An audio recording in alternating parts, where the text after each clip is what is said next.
sorry, that might be a little confusing to you. My name is Tsuji Shinichi, but today I'm here as Keibo Oiwa. I have more names if you want. Why? My father was originally from Korea. When I found out, although I didn't have a Korean name, I just talked with my father and I made up. It's EU. So if you like, please call me EU. And also, I do rakugo. It's a Japanese one-man sort of comedy.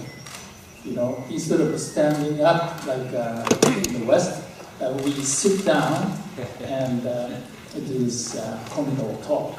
And my name, stage name, is Nurimbo. Korean, right? Meaning sloth. Right? Okay.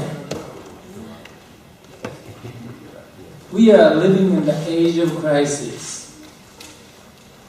Wars and conflicts, terrorism, widening gap between rich and poor, oppressive politics, eroding democracy, and of course, above all, the environmental breakdown and all the crises that go with it. But that's not all.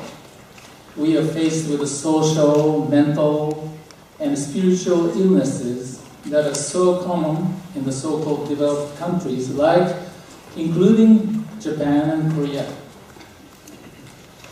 Communal breakdown, alienation, suicide, violence to others and to oneself, stress and overwork, and so on.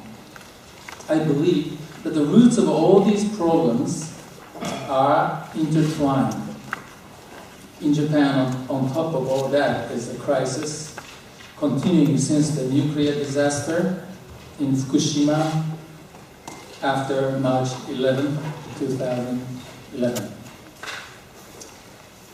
What is the meaning of crisis? In Chinese, two characters make up a word crisis. The first one is danger, and the second one is chance or opportunity.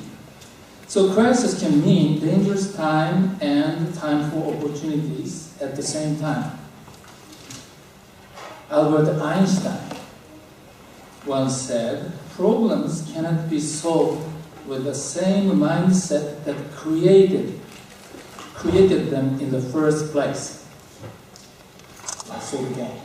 Problems cannot be solved with the same mindset that created them in the first place. But that is exactly the same mistake that we have been making all this time. We still act as if we can fix the crises with the same mindset that created them.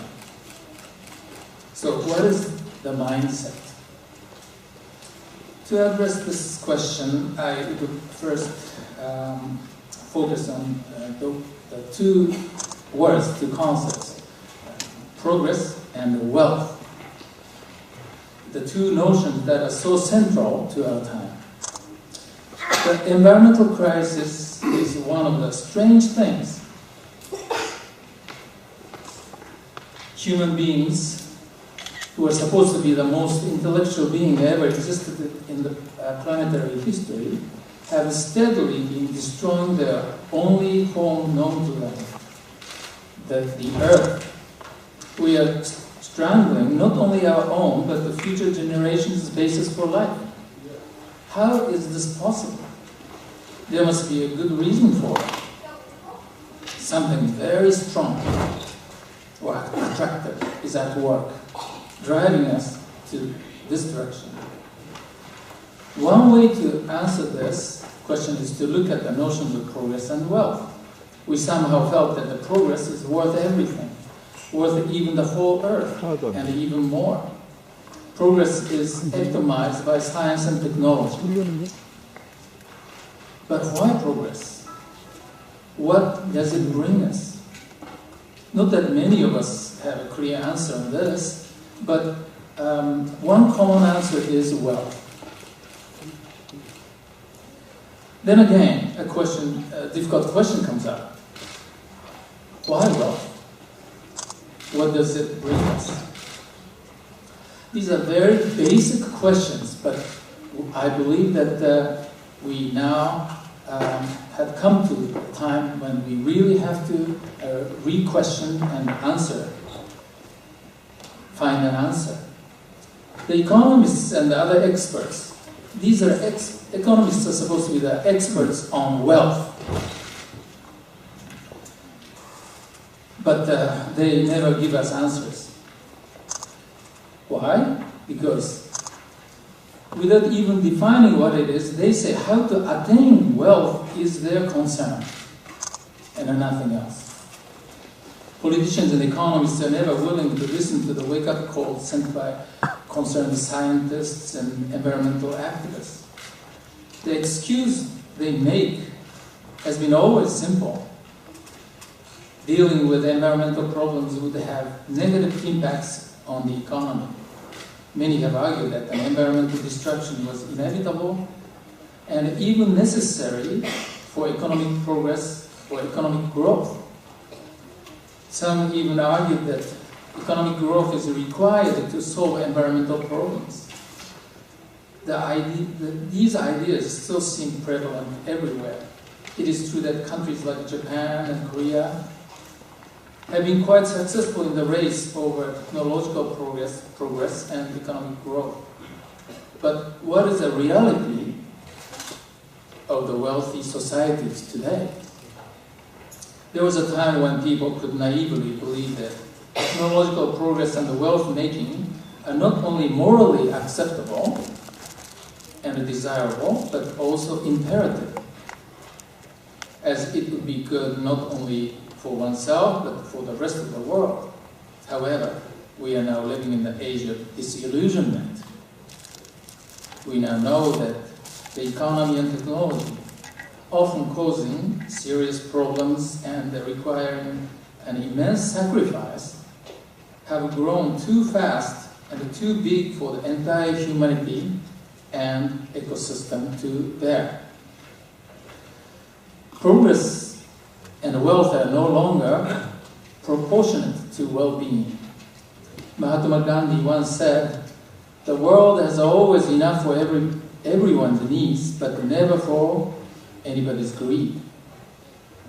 The current situation, with all kinds of crises, environmental, social, psychological, spiritual, etc., might have been acceptable to those who happen to live in wealthy and technologically advanced societies, if they could have truly enjoyed happy, fruitful, fulfilling lives and have felt that their well-being is the fruit of their progress and wealth. But who can be so sure today? All of us need to ask ourselves if we are truly well or not. Is our society a happy one? Is this world a happy place? Is this planet a happy planet? We used to believe naively that those who live in rich countries are better off and happier than those who live in poorer countries. This basic assumption or belief, however, has been proven wrong in many recent researches. Does this news come to us as a surprise?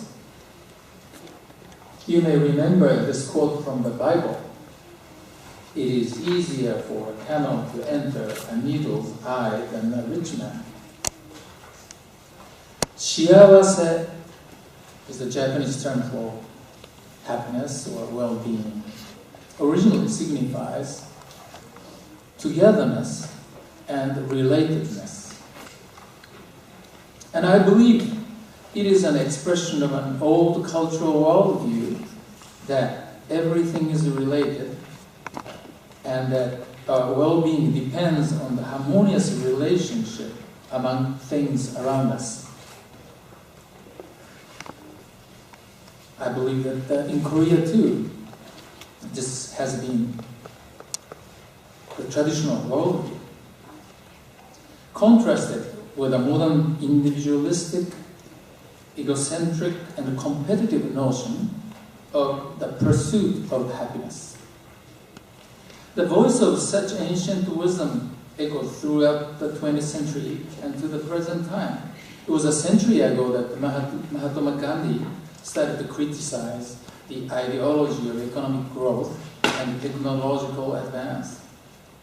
To him, the problem was not poverty, but the wealth itself. Not underdevelopment, but overdevelopment. While we have been passionately fighting over the poverty and underdevelopment issues, we have rarely questioned the virtues of progress and wealth. We just assumed the countries in the South are developing and have been calling them as such, developing countries or underdeveloped countries. It is time for us to relearn Gandhian philosophy and start walking the path towards the economics of well-being instead of the economics of wealth, economics of well-being, shifting from the economics of greed to the economics of need, from the economics of possession and domination to that of giving and sharing. It was on June 6, 1968, Robert Kennedy, expected to be the next president of the United States, gave a remarkable speech criticizing the simplistic adoration of economic growth, re-questioning what the GNP index can and cannot measure. First, he said GNP includes money spent on tobacco, alcohol, drug, divorces, car accidents, crime, and environmental pollution and destruction, as Helena just explained to us. I quote from Robert Kennedy, the speech. GNP counts napalm and the cost of a nuclear warhead and armored cars for police who fight riots in our street. It counts Whitman's rifle and the Speck's knife and the television programs which glorify violence in order to sell toys to our children. What about now? Since the disastrous earthquake and the tsunami in Japan in 2011, many of big corporations took advantage of the special demands for reconstruction, pumping up Japan's GDP. Big corporations gathered in under Keidan, the Japan Business Federation, tightly allied with the government, have been active in selling nuclear technology overseas and in demanding the reopening of once idle nuclear plants throughout this nation that is so fragile, with lots of volcanoes, volcanic activities, and earthquakes. Why? Of course, for more profit and economic growth. Robert Kennedy also pointed out what is not included in GNP: the health of our children, the quality of the education. Well, as Helena said, when we are healthy, it doesn't count. It doesn't contribute to the rise of GNP or GDP. The quality of the education, children's education, the joy of their play, the beauty of poetry, the strength of our marriages, intelligence, integrity, courage, wisdom, learning, compassion, and devotion to our country, etc. Morality. The qualities are never included in GNP. Nonetheless, GNP and the GDP have been the most common ways, still today, to measure our nation's wealth. As all of you know, in the P in GNP or GDP stands for products. And the GNP means monetary sum of exchanges of goods and services. In a country called Bhutan, where I frequent, I've been there more than 15 times. In this small country in the Himalayas, about the size of Japan's Kyushu Island, the former king coined a witty term GNH, substituting H for P. Here, H is for happiness, so GNH thus stands for gross national happiness.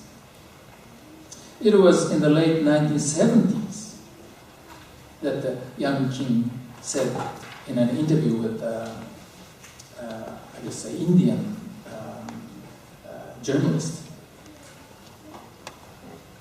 and he said GNH. He was asked about Bhutan's GNP. I believe, at that time, Bhutan's GNP was lowest, right? Lowest in the world. So instead of answering to that question, he said, well, I don't know, but GNH is more important than GNP. That was his very witty way of answering the question.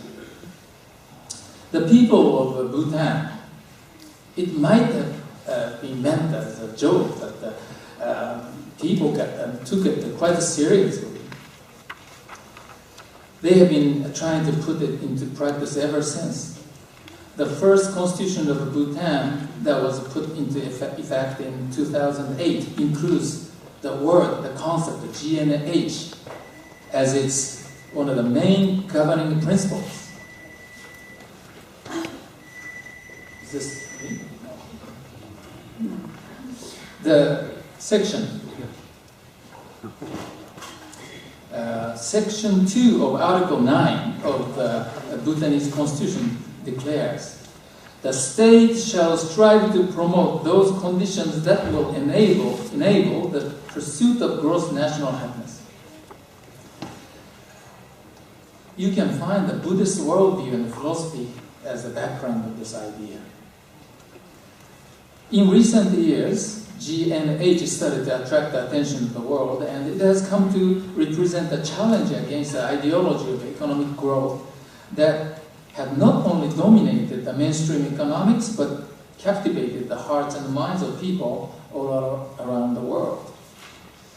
Now, let us further look at the ideas of progress and wealth. It seems to me that both concepts are rooted in the origin of civilization. Civilization, in this sense, requires undoing of moderation and temperance, and overcoming of the restraints imposed by the natural world. This might be the mindset that Einstein was talking about. Isn't this with this mindset that we have been creating so many problems and crises? And yet, within the same framework and the mindset, we are acting as if we can solve these problems. So we have to re-question the very nature of our civilization, led by science, technology, and economy. One way to do this is to look at culture and cultural anthropology. I think the term culture is becoming very, very important again. And contrast this notion of culture with that of civilization. Culture versus civilization. Culture, as I define it, or redefine it, is a mechanism that integrates into the society a system of temperance, moderation, self-imposed restraints.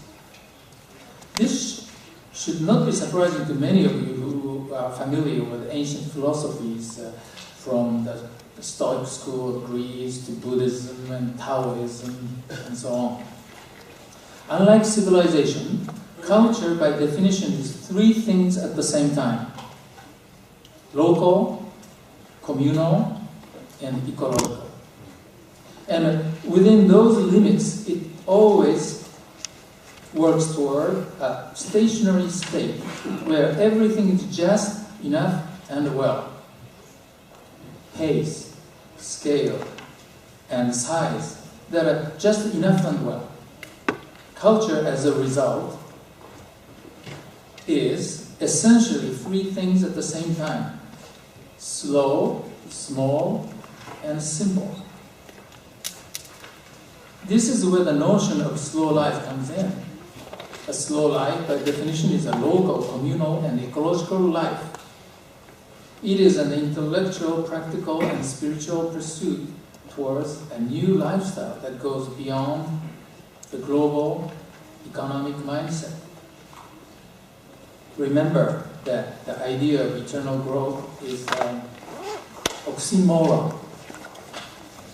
It is an illusory idea. From excess to just well and enough. That's the shift. This is the shift that we have to go through. The age of crisis actually is the age of a great shift. And I believe this shift is characterized by the resurgence of culture. E.F. Schumacher, the author, already had a mention about Schumacher. The great book, author of great book, Small is Beautiful, says, nature seems to know where and when to stop its own growth and development. Greater even that the mystery of natural growth is the mystery of natural cessation of growth. So what is a miracle? The real miracle is that the nature not only grows, but it knows where to stop. There is no eternal growth in nature. It is as if nature always knows where to stop and how to create a well-balanced state of the just enough and no more. That is a real miracle. Schumacher continues, there is a measure in all natural things, in their size, speed, and violence. As a result, the system of nature, of which man is a part, tends to be self-balancing, self-adjusting, and self-cleansing.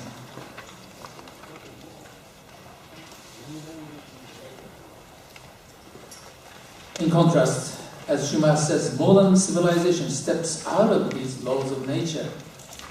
Its idea of eternal growth recognizes no self-limiting principle, and it is unable to balance, adjust, or cleanse itself. The first commandment of economics, according to the late ecologist Donella Meadows, one of the authors of the famous Club of Rome report, Limits to Growth, is grow forever. Companies must get bigger, national economics need to swell by a certain percent each year, people should want more, make more, earn more, spend more, ever more. But in contrast, the first commandment of the earth, Meadows said, is enough. Just so much and no more. Just so much soil, just so much water, just so much sunshine. Everything born to the earth grows to its appropriate size and then stops. Knowing the limits, however, does not mean a status quo, stagnation, or boredom. The planet does not get bigger, it gets better. Creatures learn, mature, diversify, evolve, create amazing beauty and novelty and complexity. My time ran out.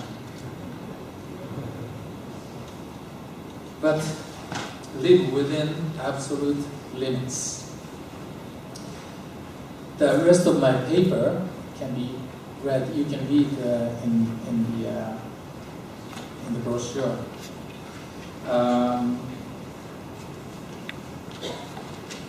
Just briefly, in my book, Slow is Beautiful, I argue that the same thing that Schumacher said can be said about time. Every relationship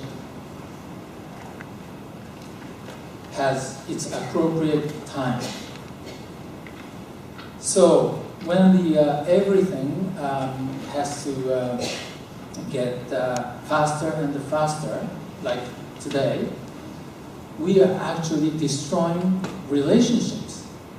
Human relationship between humans and nature, and even relationship between me and myself, my soul.